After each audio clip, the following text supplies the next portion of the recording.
Greetings. Welcome to another installation of the House 94 podcast.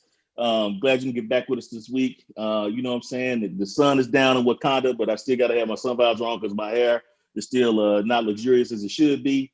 Give you a quick COVID update for the folks who've been watching every week. I'm probably about 95%. You know what I'm saying? I'm up and about. I'm cooking again. You know what I'm saying? Back kind of feeling like myself, not having any real lingering effects. So looking like the gorilla has retired, and I think I might be straight. Today, we got a special guest, one of our classmates, Mr. Geoff Streat, Side Chapter 94 and Morehouse College Class of 96. He is the Chief Operating Officer at Ushers New Look, and I would assume everybody in our viewing audience would know who Usher is, and if you don't, Usher is the, singing phenomenon, R&B king, legend, all of that. I guarantee you have danced to his music before and you know who it is, but he is the Chief Operating Officer at Ushers New Look, which is a nonprofit that transforms the lives of under-resourced youth through comprehensive programming, which develops passion-driven global leaders from middle school through college. So I guess we can start off, Geoff, you can give us an overview of what you do, how you got to New Look, and what the organization does. Much and again, man, welcome to the House Podcast, bro. Welcome. Thank you, man. Appreciate you coming on. I appreciate the work y'all been putting in. It's really cool to see all y'all act as grown men. We've had a lot of adventures over the years, but one of the things I really appreciate about our experience at Morehouse is the fact that we're able to evolve like this, right? We're still able to be our authentic selves, but each of us are kind of doing our own thing in our respective disciplines. So I need to shout y'all out on that, and for creating a space like this for people to come and have some real good conversation. So shout out to all of y'all for putting this together. So my path to New Look, it's a weird non-linear story. I started at Morehouse a year behind most of you guys, and I was pre-med initially, like a lot of folks that come in.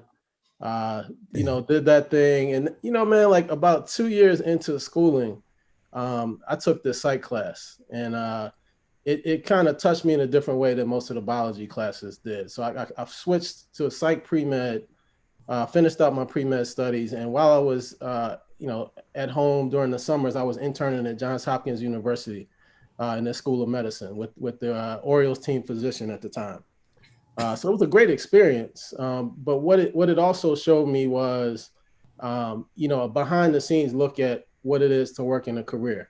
And it was an invaluable experience in that I saw a lot of what it was cool about it, but also saw a lot of stuff that you don't necessarily hear, particularly as a young person, when people try to pump you up to go into different careers. So the person I worked with, man, he was a really interesting dude, but he was miserable, man. He worked, 80 plus hours a week, but he just wasn't a happy person. And I think that's one of the things that resonated most with me about that particular career. And the walk that I was hoping to take was, I wasn't sure if that was for me. So I finished out pre-med at school, I applied to med school, did well, but just decided I wasn't ready to go to school.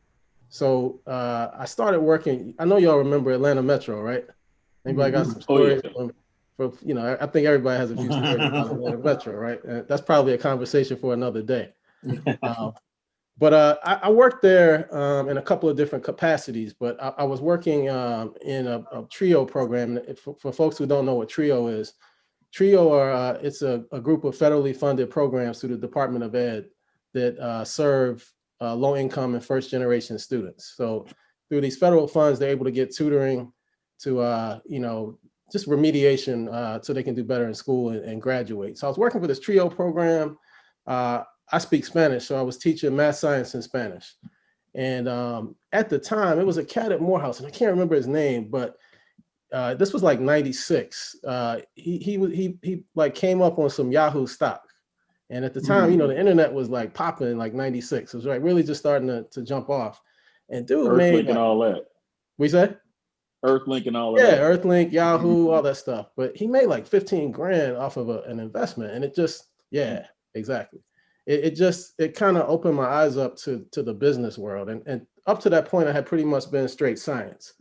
So my boy and I at the time, we were both on the same pathway, working in the same program, trying to stay sharp for med school. My boy took a job at E-Trade. And you know, I'm the kind of cat, like if I see somebody do it, I know I can do it. So I ended up getting this temp job at Solomon Smith Barney in Buckhead down here. Cool. I know you remember these days. We used to hang out pretty tough back then. But I was working in this firm, man, and it was again eye-opening experience. Seeing people making all kinds of money, making trades. But one of the things that stuck out with me was the composition of the people in this firm. All right, I was one of three brothers in the whole firm, actually four, in this whole firm. So one guy was probably at the time, he was in his, I give him probably late 20s at the time, maybe early 30s. He was a partner, one of those brothers that was racially ambiguous and knew how to toe the line, right? And he was killing it. So there was another brother that was a couple years older than me, was a Georgia Tech alum, former football player. He did very well too. He was learning he was adept at tapping his former teammates and boosters and all that to get his money. Then there was this other brother who I think I probably identified most with him. So he's from a humble background, but he was really struggling. Like he didn't have the client base that some of these other guys had. And I remember one night where all these white guys and I went out getting drunk, and when people start drinking, the truth comes out, right? So this one guy was talking about there was this guy named Dave that was the manager, and Dave was probably a year or two younger than everybody that he managed, right? So relatively young white guy. And this other dude got really sauced up, and he says, man, the only reason this damn Dave is the manager is because his grandfather dropped a mill on him. Right. Oh, he says this in Dave's presence? He said that amongst a group of guys, and I heard him say it. And wow. So I asked the guy who I was clerking for at the time the story behind it. He said, yeah, his grandfather started him off and got his friends to invest in him too. So he's starting with at least $1 million. Think about this in the mid 90s, what you could do with $1 million, right? So, again, I'm thinking like, man, I just don't come from that kind of family where I can hit up my dad or uncle or somebody, grandfather, and get set off like that. So for me, it pushed me to think about like, how can I advance my skill set? And I took that into business school. So me and Cool, we jumped in B school at Clark Atlanta University. One of the best times of our lives. Would you agree, Cool? Amazing time. Yeah. We worked hard and played hard. But did. Yeah, it was a great experience, man. I got to see a lot that I hadn't experienced in Morehouse, because I never took any business classes at Morehouse. But we're in these classes. I did the finance route, so my concentration was finance and learning all these different principles. And at the same time, I'm watching Cool, who's jumping off his construction business, right? And I remember thinking, we used to talk about this, Cool, from time to time, man, like this is some interesting stuff. I could see myself doing it, but I really didn't have the intro or figure out how I could partner to join Cool's business or start my own at the time, particularly because I didn't have the resources too. So I got had some cool opportunities in B school. Our summer between our first and second years, we did an internship, and I got to work in Mexico for this company called Delphi Automotive Systems. And Cool, you remember the story, man. I had never heard of Delphi before. I had no interest in Delphi. I wanted to do like M&A with Citigroup or somebody like that. But one of your classmates, Raphael Coleman, interned with them the year before. Remember, Cool? So we were talking about, the second year students were telling the first year students like me and Cool, like different companies to check for.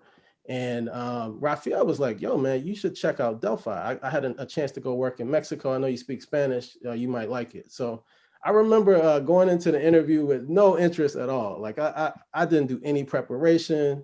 I just went in there like just freestyling. And it was a brother that was a CAU alum that was doing the interview who happened to be like a VP of finance for one of the units. So we ended up having a really good conversation. And at the end, he basically was like, I really would love to have you aboard.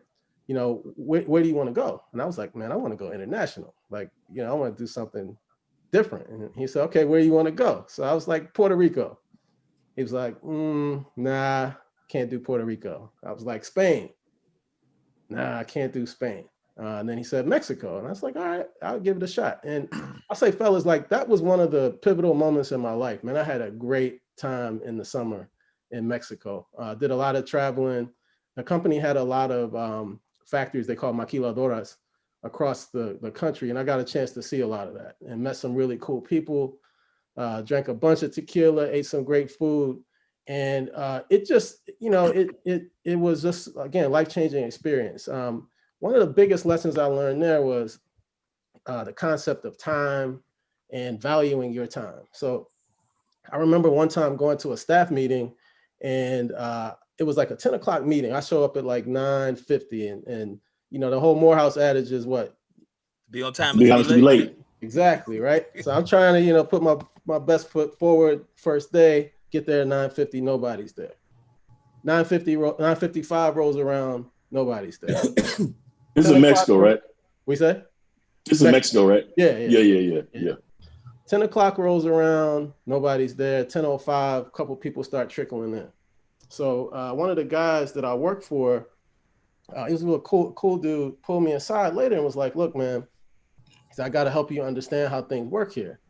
So he's like, people, during like the mornings, we eat breakfast together. Lunchtime, folks go home, pick up their kids from school and maybe have lunch, and then they come back and work. And then after work, we go out, eat and drink, and then we do the same thing.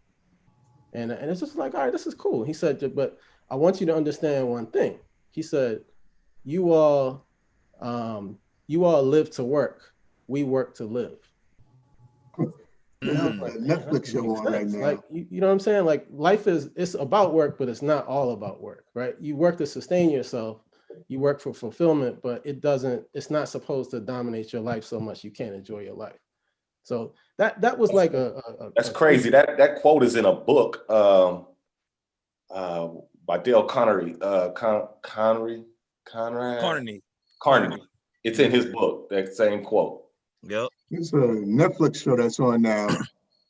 It's a woman who interns over in, I forget where, internationally. She did the same thing, same scenario, Geoff. She shows up early, nobody's there. They all roll in. And it's funny, she's like, yo, do you want to go for lunch? They're like, nah. She goes out by herself. She walks by a restaurant and the whole office is in there eating together. It's like, but one of the employees pulled her to the side and had the same conversation, verbatim said that same thing. You guys live to work. We work to live. Yeah, man. I mean, it's a real thing. I mean, and particularly for us, man.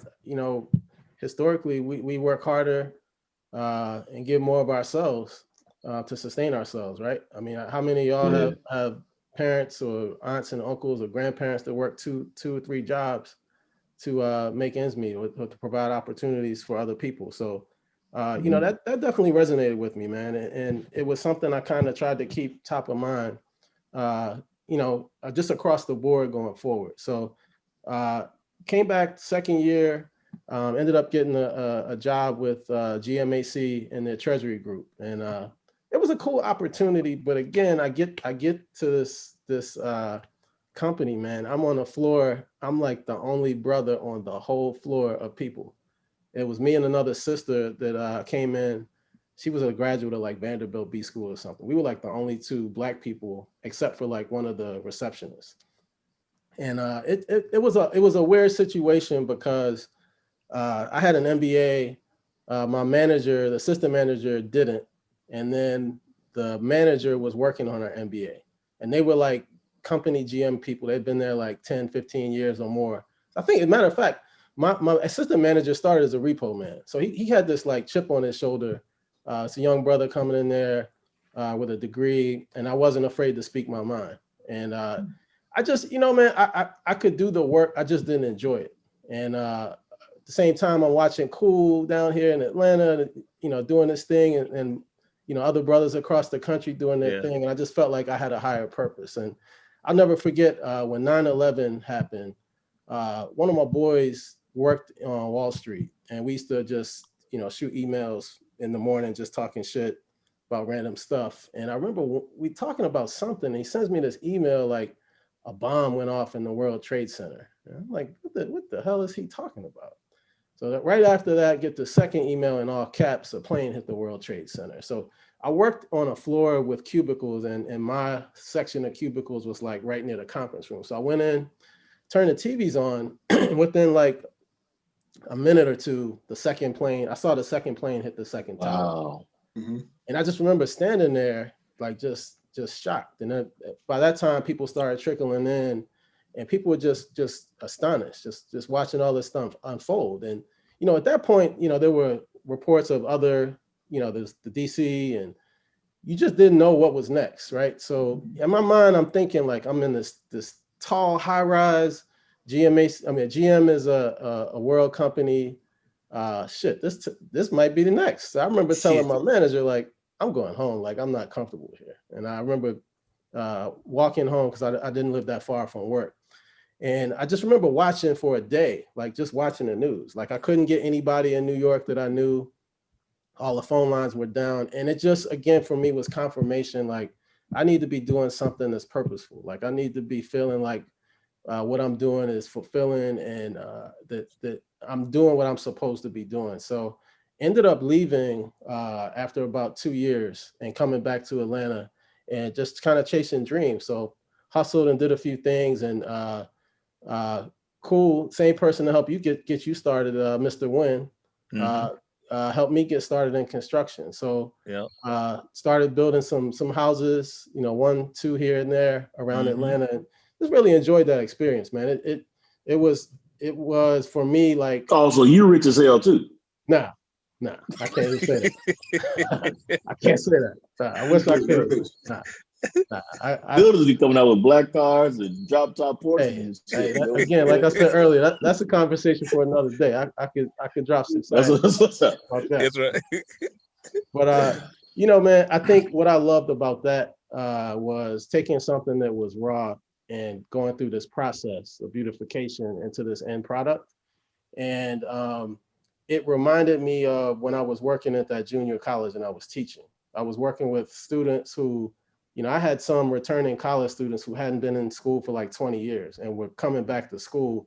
And it was like a whole process really helping them to understand, what it is to study again, like what it is to balance your time and sit through a classroom and take notes and look at mathematical formulas, like when algebra is not your thing. That was one segment. Then I had high school students from schools that were under-resourced that didn't have the basis to really understand the work they were doing. So construction for me really mirrored that whole development process. And it was something that was really, really interesting to me.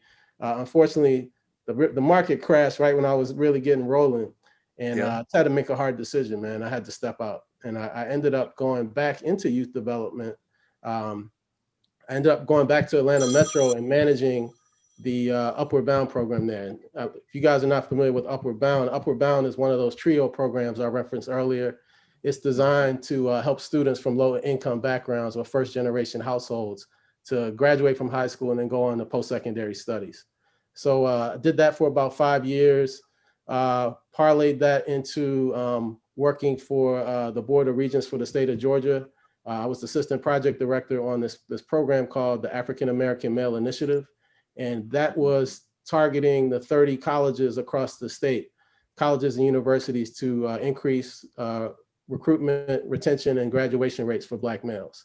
And that was cool, man. It was an interesting experience, but it was also like challenging that I'm living in a red state it's a state program designed to increase Black male enrollment. And as you can, think about it, it probably didn't get funded like it needed to be. Right. So I did that for a while, ended up taking a job with the United Way, managing a grant.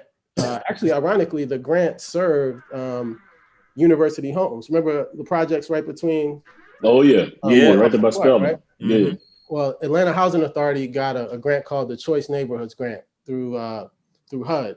And the idea was to revitalize this distressed property, beautify the neighborhood, and then make improvements in the schools. So I managed the education portion of the grant.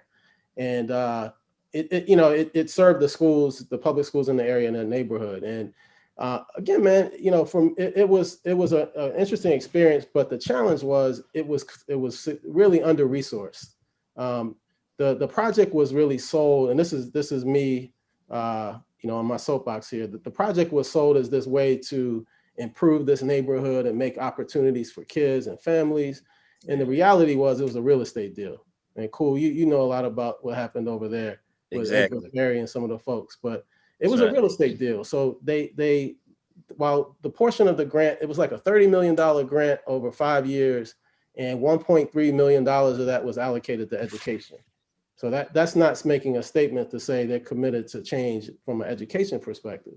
And it made it, what I did was I managed the Cradle to Career Collaborative. So starting with early learning and pre-K programs all the way up to high school and post-secondary studies. But I managed a collaborative of partners, public schools, with the idea of making improvements for young people and for families. And did that for a while, started working on other place-based initiatives like that. And then one of my partners on the collaborative was Ushers New Look. So I was the funder for their programming. They helped deal with students in the middle school and high school spaces. Got really cool with the CEO, and I guess maybe just December of last year, she pulled me aside and said, "Hey, I'm really trying to expand the organization. I'd love to have you on board. Would you consider?" At the time, I was kind of like, I don't know. But I gave it some thought, man, and the conversations picked up again in February. March, we started talking, and I made the decision to leap right as COVID hit, man. So it was a wild time to make the transition, but I'm glad I did it, man. I've really been enjoying the experience. I've been working as a partner to the organization for years, so very familiar with what we do. So it was a smooth transition for me. And then it got me back to working with young people, which is my true passion. So I know I went all around the world, but I just wanted to give you just an understanding. Like a lot of times we know each other, but we don't talk about who we are and like what we do. And I'm gonna get to why that's important later, but I think some of y'all know. I know Crump, Lou, Cool, y'all know, because I mean, y'all, I talk to y'all and I see y'all, and y'all been with me along this way. But I mean, I see Chuck, Carl B, I see y'all all the time, but we don't really talk about what we do.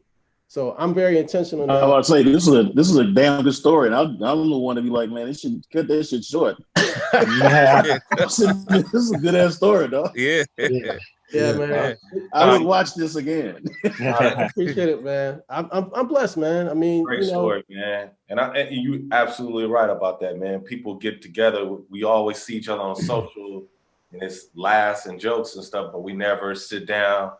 And maybe sometimes we need to sit down and have that cup of coffee and breakfast and have good, good conversations. Yeah, because I don't drink anymore. We ain't have coffee or something. You know what I'm saying?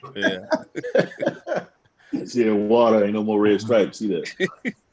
Hey, well, shoot, man. Geoff, man, explain the importance of youth development programming in what you do, man. What is that? So, one of the things I was trying to touch on was I'm very big on aligning your passion and your purpose. I think you move like most effectively when those two things align. Work feels different, right? When it's something that you care about and it's something that you feel like you're destined to do.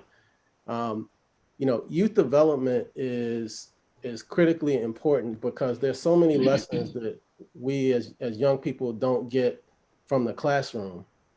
Right. There are lessons that we learn from our friends or some older cats. Like, I remember coming into Morehouse as a freshman, and, Crump was out of this group of folks. Crump was the first person I met. I met Crump my senior year at a Morehouse alumni picnic. My homeboy, Derek Leak, shout out to D Leak, introduced me and Crump. And, man, we've been tight ever since. But brothers like that, I remember asking you guys, all right, which teachers do I take? Like, who got the ad slips? You know what I mean? Like, I'm trying to get in this class, like, and learning like little things like that help you to make strides, right? It's lessons hard lessons you may not have to learn so that you can be efficient and effective. So for me, youth development is really about that holistic approach at bettering people. It's helping young people to kind of have information that they need to make critical decisions that influences where they go. And more important, it's critically important that brothers like us at this stage in our lives really start using our influence in the youth development space. And I know that can be a challenge when you don't really know how you want to do it, or you don't have a direct entry into working with young people. But that's where I consider someone like myself or other people in the space to help all of us figure this out. I want to be a conduit to opportunity. So, folks who are in the law space, Crump, remember when you were down here, we were at Lou's house, we talked about your dad's program, and how important that's been for young people that are taking that walk in the law space. That's about youth development. That's an example, So yeah, for me, it's a way of giving back. It's supplemental education that people need to have. And it's about building these networks. I'm not one to say like the white man's ice is colder, but what I will say in a lot of instances is that in a lot of regards, they figure out how to create pathways or systems that work so that young people can advance and get those opportunities, right? And I think we have to figure out how do we do some semblance of that so that we can make sure that our young people are able to leapfrog these pile of applicants and have direction as they're trying to navigate these educational and career pathways. I mean, it's just like that story that you said with the white guy. His grandfather gave him $1 million and told his friends and drop something on it. Yeah. So that's a hell of a head start, man. Exactly. Because I think us right here, we could do that. Yeah. We can do that. Cool, son, get a job. I say, cool can do that shit. Crump can do that shit. I'm a wage earner. You know what I'm saying? For now, Carby. For now, I barely made it to one counter, man. I barely made it over here. Good, get out of here, Carby. But Geoff, man, first of all, man, thank you for coming on the podcast, man, and sharing with us, man. And like you said, man, I've known you a long time, man, and I've just kind of watched it kind of as you have evolved. And man, it's funny to me, even back in the day, man, even at B school, you always had a love for kids, man. I mean, with kids, you would just light up, and that passion, man. I'm first of all, I'm proud of you, man. I'm glad you're in this space, and we want to assist and help you do great things. Whatever we can do, we're only a phone call away. But my question for you, man, with the Usher new look.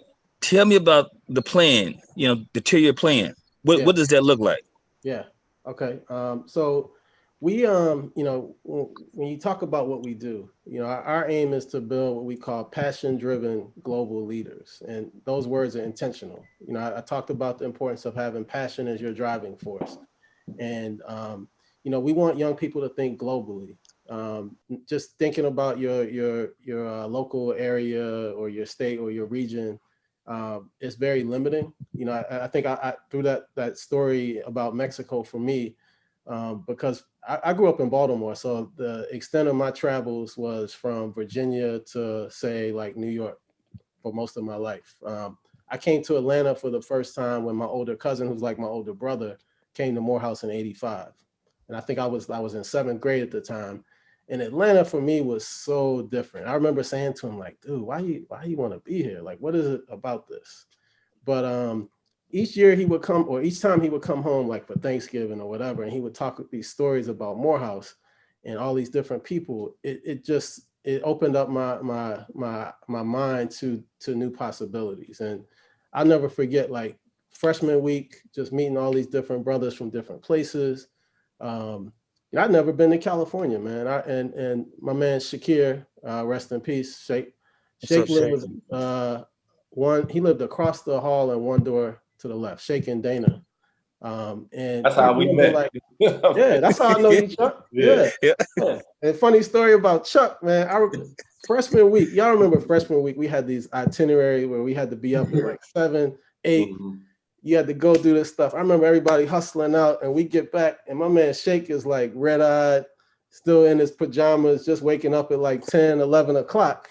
We're like, dude, what you doing? He's like, oh, man, I was kicking it with the homies. It was Nick, Chuck, All the Oakland boys had him out, in the fast lane. Hubert Hall first In the floor, fast baby. lane. Yeah, Fast lane. Hubert Hall Mafia. But nah, just saying all to say, man, it was just about expanding your horizons and thinking beyond where you are. So the global piece is critical because we live in a global market, right? That's right.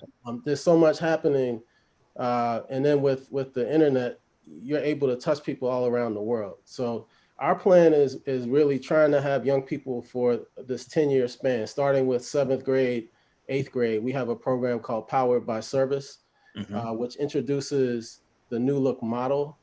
We operate with 4 pillars. Our 4 pillars are talent, education, career, and service. I'll say that again: talent, education, career, and service. Okay. Those are the building blocks that we put in place that all of our curriculum, all of our activities touches on. So when you start with Powered by Service, the way it works is you could think of like a pep rally / school takeover. We come in, we have some of our older students. So let me fast forward real quick. We have 3 programs: Powered by Service, New Look Leadership Academy, and Moguls in Training. New Look Leadership Academy is 9th through 12th grade. Moguls in Training is for our post-secondary students. So if you're in college, technical, whatever, you're a mogul in training or an MIT.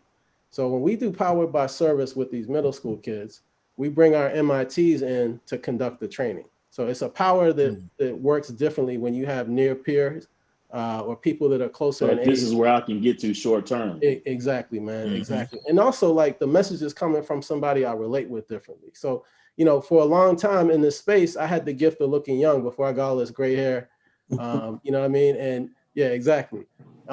So it allowed me to speak to young people differently and relate. Like, we could talk about music and all that good stuff. But now, we're the old men in the room. That window is closed for me. So I have to reinvent myself and figure out how do I still have impact. So using those moguls or the MITs to talk to the young people is how we get their ear.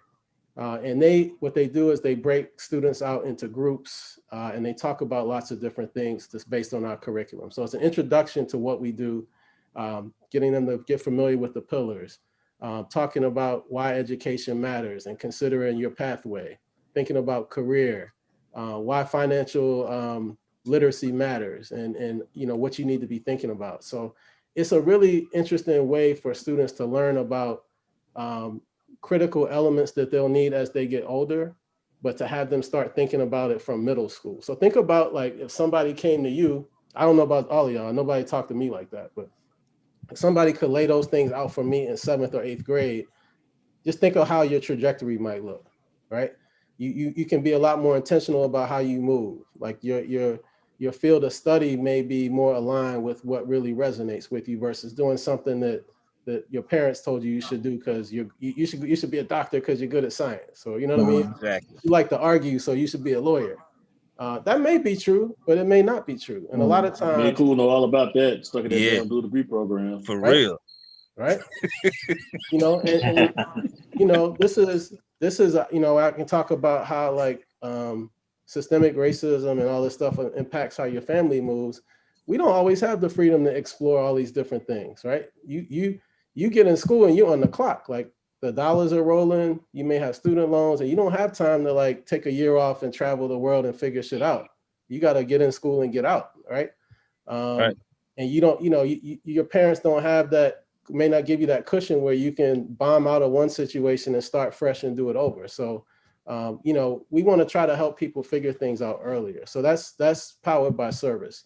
Leadership Academy is a lot more intentional. So each year is built on one of the pillars. So our first year, talent, is a lot about self-reflection and introspection and figuring out what it is that drives you and identifying what we call spark. And spark is your passion. It's something that makes you fired up and it's something that drives you, like something you want to do. So we try to help young people figure out what their sparks are and then think about their personal brand, like how you carry yourself. How do you articulate yourself? And one of the things I love about this particular moment in time is that we can be our authentic selves. And not to say that you couldn't before, but to me, I think there's a lot more space for you to be authentically whoever you are, whether it's wearing your hair long or wearing a beard. We're at a point in time where, that kind of thing that might have been frowned on years ago is changing. So it's creating a new lane for people to really explore who they are and step into it.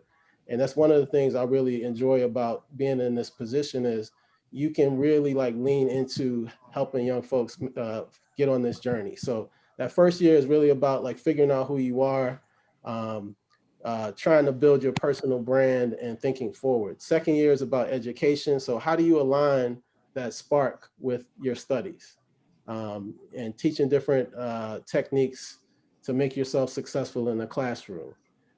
Third year, we move into thinking about career. So we're looking at networking.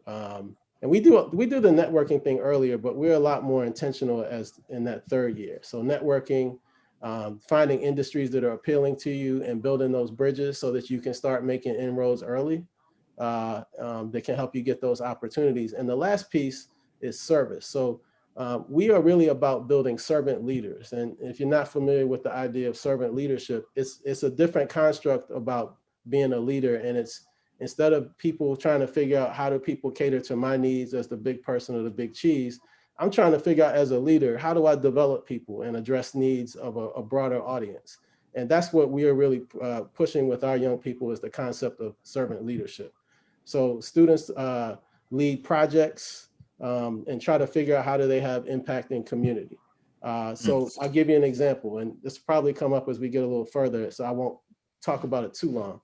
But in this election season, we relaunched a campaign, and I'm leading this campaign. It's called I Can't But You Can. And I'll say it again, I can't but you can. And the idea is to empower young people that are not of voting age to have impact on get out the vote efforts. So I might be 16. Actually, run with that, bro, because that's a perfect segue to one of the questions that was coming up. Cool. In terms of youth engagement in the political process and why that's important. Yeah.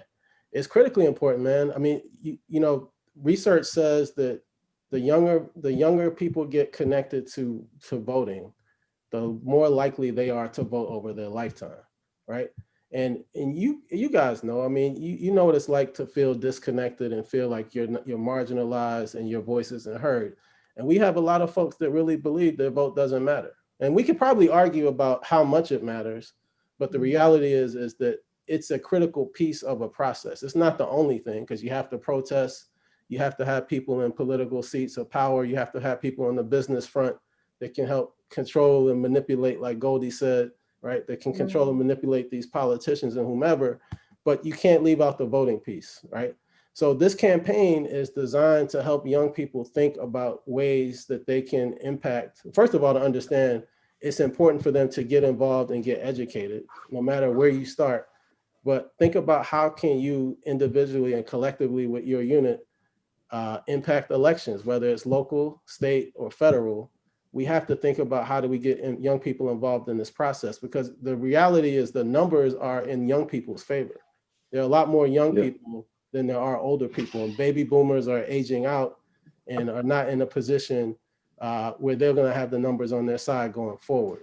So we're trying to figure out ways to get young people to think strategically. And we had a kickoff event on the 24th where we had two panels. We had a panel of young organizers and advocates, and then we have more seasoned folks like us to talk about why it's important to have youth engagement and to talk about their broader engagement efforts. So our young folks, Nikki Duncan Smith from Spelman, her daughter, Eden Duncan Smith, is an actress and advocate. She was one of our panelists, and she talked about what advocacy means for her. We had another young lady from an organization called Project South. She's based in New Orleans, and student at Xavier, and she talked about her organizing efforts.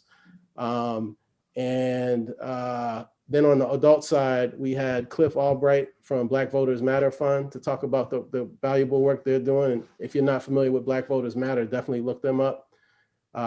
We had a sister that's them all the time.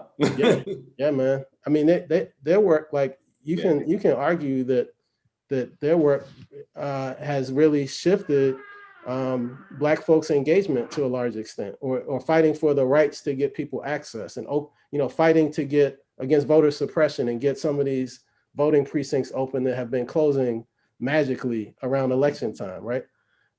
So it was cool to have folks like that. And then to bring some diversity to the panel, it's a sister named Genesis Aquino, who's an organizer and advocate in New York. She's a native of Dominican Republic, but a New York citizen, to talk about her housing advocacy and how she's advocating for Latinos and Afro-Latinos. So that was our kickoff. And then each Wednesday, we've been having sessions on a list of topics. So our first session was with the Center for Law and Social Policy. We covered Policy and Advocacy 101 and demystifying what that process is like. So taught young people about what a policy agenda is and how can they mobilize to make change.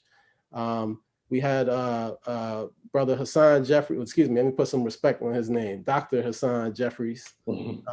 He talked about youth involvement in securing Black voting rights and talked about. You know, Hassan and Nikki were both former guests on the show, actually. I know, man. I know. Yeah. I feel privileged, man. I'm not, my pedigree is not that high where I can put a doctorate on my name, but I know a little something. But no, all jokes aside, man, it's great to see brothers like I said, man. I remember being on the yard and cutting up with all of y'all, and now seeing people, really flex their intellectual capital, man. It's beautiful. So Hassan talked about a lot of the history behind securing Black voting rights. I had Mo Ivory and Mawuli Davis to talk from an attorney perspective on advocacy and why protesting is not enough and why youth involvement matters. I had a brother named Philip Agnew last week to talk about the convergence of technology and social activism. And he talked about his work in Ferguson and how as a tech person, he and other individuals helped to protect people who were protesting from FBI surveillance and police surveillance and lots of things that, it was a crazy conversation, but much needed for young people to be aware of this stuff. This week is a big week for us because we're trying to close out and make this hard push. So tomorrow, I'm real happy to announce we're going to be expanding our work into the Dominican Republic. We're hosting a session called No Puedo, Pero Tú Puedes, which means I can't, but you can. It's in Spanish. Damn, dog, you speak Spanish for real. And man, I know enough to be dangerous. Shit, it's sound like you speak more than dangerous. You speak this is real, dog. Damn. It's been a blessing, man. Really. Well, yeah. He's extremely fluent. Don't let him fool you.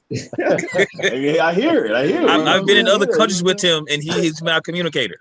Hey, I'll be like Buenos Dias. You know what I'm saying? He got the accent and everything, man. It's like, oh, you got this shit down, man. Yeah. So, No Puedo, Pero Tú Puedes is tomorrow.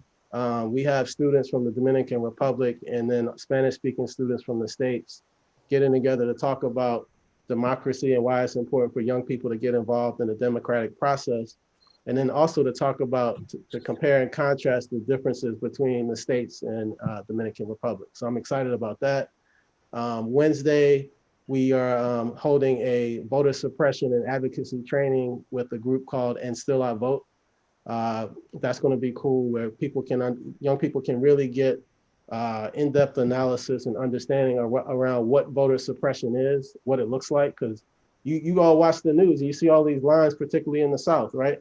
People waiting, 3 and 4 hours trying to figure out, what they're going to do, like how I'm going to cast my vote. Like, think about that. Shit is crazy, man. It's crazy, man. It's fundamentally wrong because I have to make a hard decision. Like, for some people, if I work an hourly job and I want to vote and I have to take a whole day, I'm jeopardizing my job. I'm jeopardizing what rent. Yeah, everything. So in a cool neighborhood, you vote in 5 minutes. Right. That's not by design. That's not by accident. Right. And another thing on this tip, man, there's a film on YouTube. It's called Suppress: The Fight to Vote. Yeah, I saw that. Yep. Yeah, it's like 37 minutes. Y'all should watch it, man. It probably would be a great conversation topic because it shows how in the gubernatorial election here in Georgia, where Brian Kemp stole from Stacey Abrams, it talked about the length that people went to keep people away from polls, like how they scrub voter rolls, like there may be a discrepancy in an address like that you lived at years ago and they sent your stuff there and you didn't respond in time, so you get removed. I mean, lots of like crazy tactics, but all by design to eliminate the number of people who can vote, and particularly people from Black and brown communities. So our session on Wednesday, we'll talk a lot about that. And then Thursday, we have a session called Your Vote is Your Voice, where we'll have a couple of organizations that really lean into organizing Latino votes to kind of talk about their work and why it's important, again, to be active. So that's that. And then on Monday, we have a session called Athletes as Advocates, which I'm real happy to get going. We're going to add entertainers as well. But we have a sister named Laisha Clarendon. She plays for the New York Liberty, and Reggie Bullock that plays for the Knicks, to talk about social activism from a player standpoint and how athletes can use their platform to affect change. So that's happening. We're getting ready to launch this TikTok challenge. I know y'all old heads don't know about TikTok. I do. Oh no, we do. Yeah. I saw a cool hot girl dance on there. Yeah. Hot girl summer TikTok. Yeah, but I'm a city boy. City boy winning. Yeah, we're doing a TikTok challenge to get young TikTok people. has some other stuff too, though. We say? I said TikTok has some other stuff too, though. Yeah, it does. That's a conversation for another day. We want you to talk about the WAP challenge. Yeah, what you say? We call it the third rail. Hey, didn't Try to stay away from them controversial topics. Go ahead, Lou. Didn't the youth use TikTok to try to they shut down that Trump rally on Trump's That's why he was Them going ticket hard on sales. TikTok in the media about trying to get them shut down. Yeah. But see, that's an example of how youth have power, right?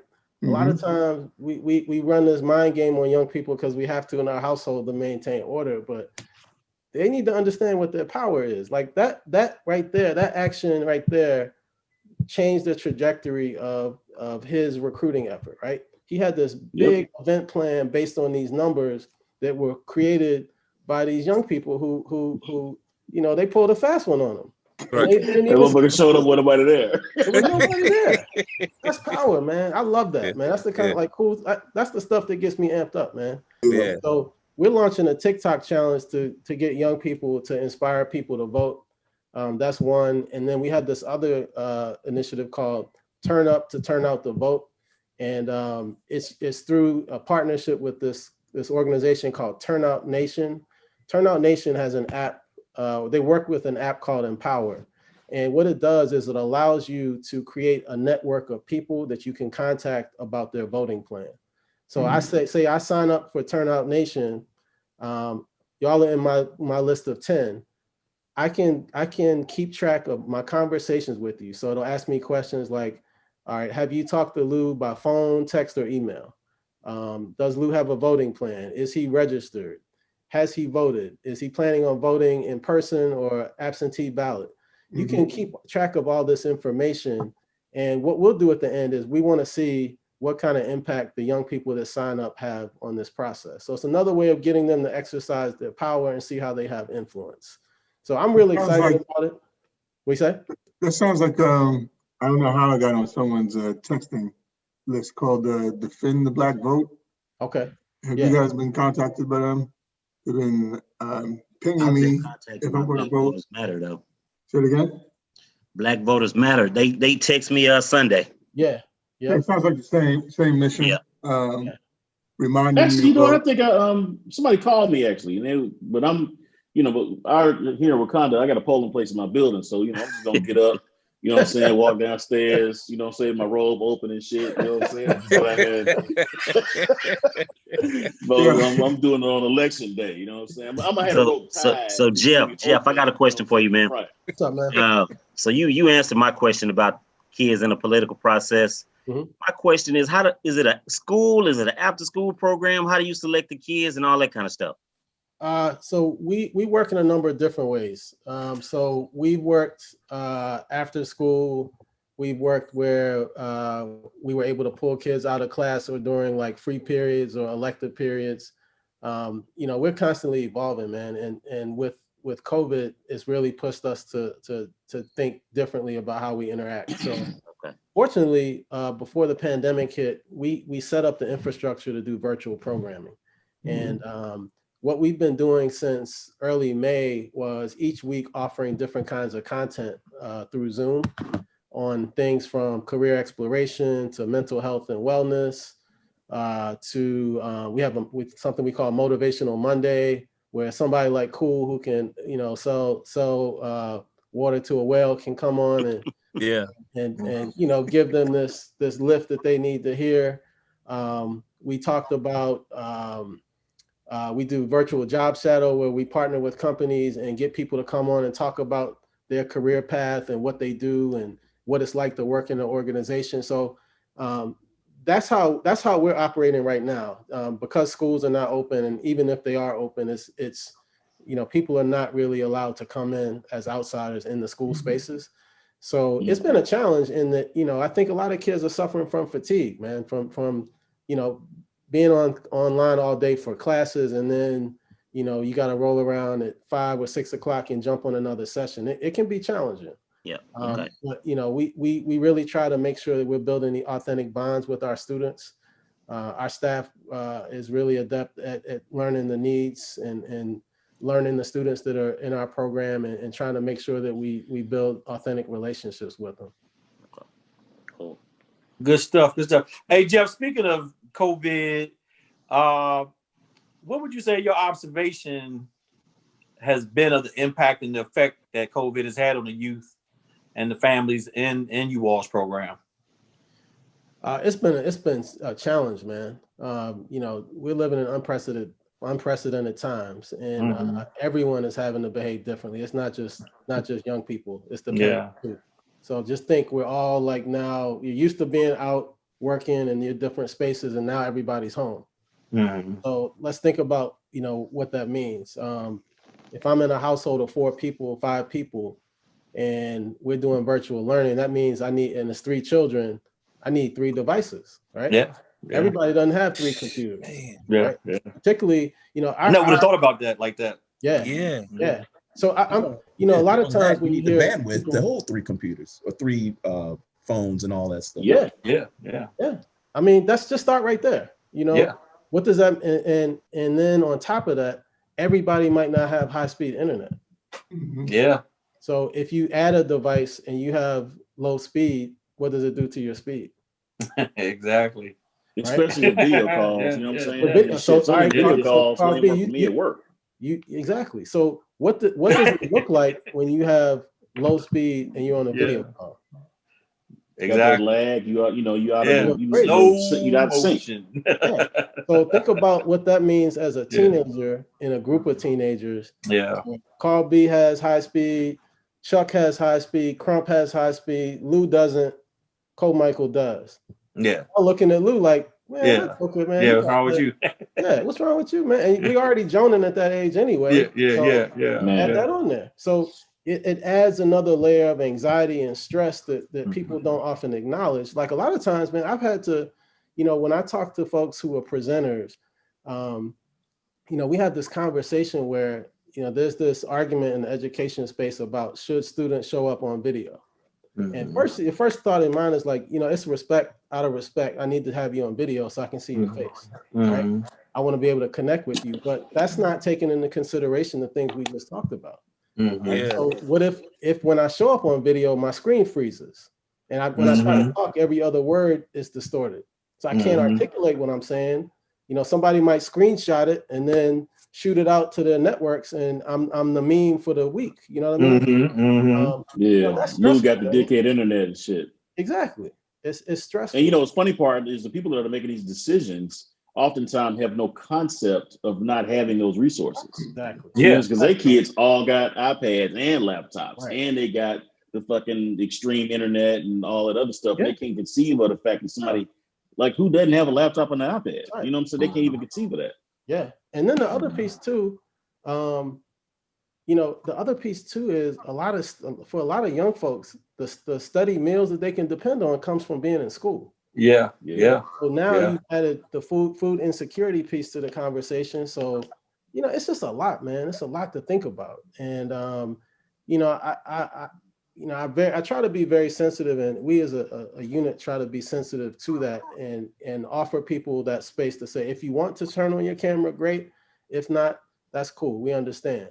But that's and then also you got we said you got them crazy parents and shit too. You got parents yelling in the background, right. and just right. the home environments aren't necessarily built for the outside world coming into your home. A lot of times people leave their homes. A lot of these kids leave home to leave that shit behind. Exactly. And now you're putting that camera right into the shit they want to get away from. That's right. And their parents sometimes don't have the decorum to fucking exactly.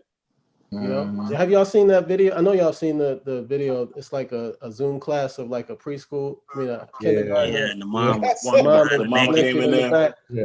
One kid is like passed out. I mean, that's real, man. I mean, it is. It's tough, man. I'll say that for me was like something we had to really think about. And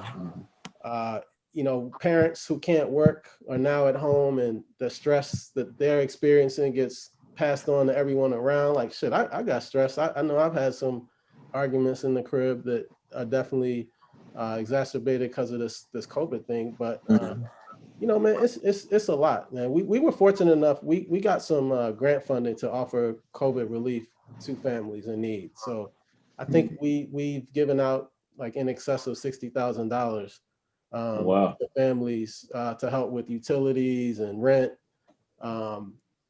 Big time. Just things to help people get by, man. That's huge. But this COVID thing is tough, man, because just think, man, what if we were in school? What if we were, say, freshmen in college when COVID hit? Think about what your experience is like. I mean, like I told the story about Shake freshman week. I would have never had that opportunity in COVID. Standing on the wall on a Friday, it was fun, but it was therapeutic for us, man. It's a way we all got to just chop it up and just build bonds. I mean, a lot of kids are not able to experience that. Or what if you missing that freshman week mind fuck and you don't get to do that? Like, look to your left, look to your right. One of these losers ain't gonna be here. Hey, I remember that moment. I remember who I was sitting with. I remember it's like, I don't know which one of y'all it's gonna be, but it's not gonna be me. That's right. I think the guy on the left didn't make it, but the one on the right made it. Yeah, that's funny. I'll sit next to Ross, Leonard Ross. He made it. I was get the other motherfucker, so maybe he ain't make it. Yeah. Streat used to be like a Bigfoot. How I came across meeting Streat. I used to hear Cool and other cats used to be like, "Yo, you know G Streat?" I was like, "I don't know that motherfucker." And then when he was in business school, we got real tight. Got all kind of stories now. This is my brother right here. Absolutely. But y'all making me wish I'd gone to motherfucking Clark, man. I was in Georgia Tech, man. I wish I'd gone to fucking Clark B school. It seemed like I was kicked down over there, man. Yeah, we were, man. It was a great time. It was extension. Oh man. I was in law school. They was in B school. Yep. So, Streat, I got a question for you, man. I think everybody on this call, at least I hope, understands our responsibility to the youth. But in the busyness of our day-to-day lives, when COVID is not putting a damper on everything, people have their own corporate or entrepreneurs have their time taken already. And then we all have kids who have their own activities and we're trying to raise them. But we owe a responsibility to those who don't have the same opportunities that we have. Can you speak to those who may be doing this, what that responsibility is? Yeah. And how they can work, even when they're juggling their own things, how they can do things to help the youth? No, that's a great question. I think it can be a lot of different things. You often hear people talk about time, talent, and treasure. And I think that it can be those things singularly or in combination. I hope it would be in combination. But It's just figuring out, what you're capable of doing. I think one, it also starts with coming in with an open mind. And, a lot of times we're conditioned to think that because things happen a certain way to us, that that's the right way and the only way. And something as Black men that we have to still figure out, and I think a lot of us have talked about this in this space, is we have to unlearn some of the toxic shit that we've experienced over our lives and some of the lessons that were reinforced. And all of us turned out fine, but it doesn't mean that that's the right thing to happen, right? Some of y'all have been parents a lot longer than me, so and you're already acting this out.